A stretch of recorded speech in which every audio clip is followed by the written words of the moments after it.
Jack, obviously it was a long wait for you guys getting ready after last week's defense at Nevada. What did you see out there defensively that you guys were able to improve upon this game? I think effort. You know, I feel like sometimes guys think that you can just walk into a football game and win a football game just because of the name you have and what's on your chest. And I think it was a big shot in the face last week, obviously. But I think our effort, people kept battling. You know, it takes a lot when you keep getting kicked over and over again and get back up. So I'm just proud about how my guys battled tonight. How do you feel like this team is equipped to come back from back-to-back losses? You know, we got Coach Bray, so it's our only option is to respond. You know, you got to go tougher. Our coach always harps on the definition of insanity is doing the same thing and expecting a different result. So that just means we didn't do enough this week in preparation. And that starts with us, the older guys. You know, we got to be the standard, be the role model. A lot of injuries, obviously, on the defensive side of the ball. A couple guys in the secondary stepping up. What did you make of Andre's play today? It looked like he got a couple of hands on some balls in the second half. No, I think, like I said, I think he battled really hard. You know, he had an X in too, true freshman, and I'm proud of those guys. You know, like it's not always gonna look pretty at DB. Like you can do the right thing 10 times, you do it wrong once, and everyone talks about the thing you did wrong. But in that room, man, it's awesome to watch them battle. You know, to just always respond no matter what's happening. During the first half, the defense did a really good job at limiting UNLV offensively, really until the very end of the second quarter. But in the second half, it just felt like a night and day difference. What did you see from UNLV on the offense that changed in the third and fourth quarters? I don't think it was the offense, like just harping back on ourselves. I think people started getting too relaxed, not understanding that they're a really good team. Like, UNLV's a really good team, and every game is gonna be a dogfight. And if you let off the brake, that's what happens out there. But again, that starts with me. That starts with the older guys. We just got to set the standard better for the younger guys.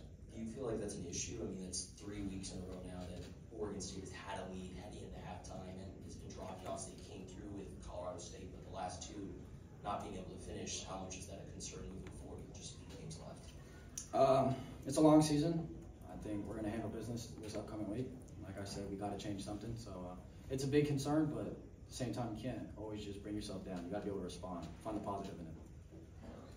Jack, take us to that interception. I know it doesn't ultimately change the outcome of the game, but is it something that the defense can build on? You guys are kind of so injury depleted and just looking for a spark.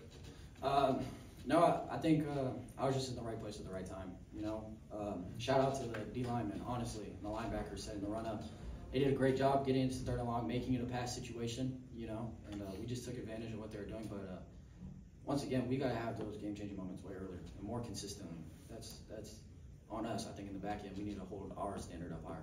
You know, people are fighting. You can only ask for so much when we're letting people down. Third and long, and they're still going. We got to get off the field. Going back to that interception, it's like right after your offense scored. It's like, is that snowball of the offense doing their job and then you guys doing your job? Is that something you're going to take as a positive aspect of your fight going into next week? Absolutely. You know, we got to feed off each other's energy, but at the same time, it's like you said, they did something well, we did something well. We got to be able to do things well when they're not. We got to be able to hold each other up. I think when offense gets stopped, it's the defense's job to go put the fire out when the turnover happens.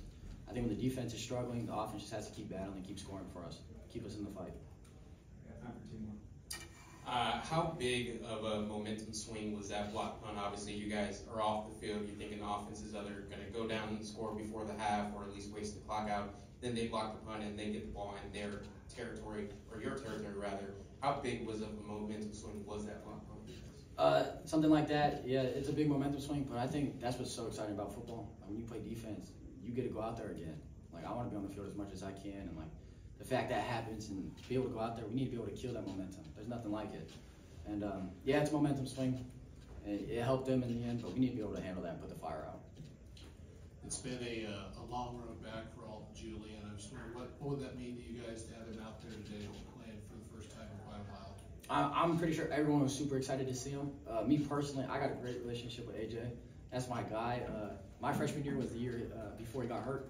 And oh my gosh, the man's like a legend here. Kid you not. But it was so awesome to get to play with like one of my role models throughout my career here. And no, I was super proud of him. He went in, he did his job. It was so great to see Seven back out there. Thanks, Jeff. Thank you guys. Appreciate it.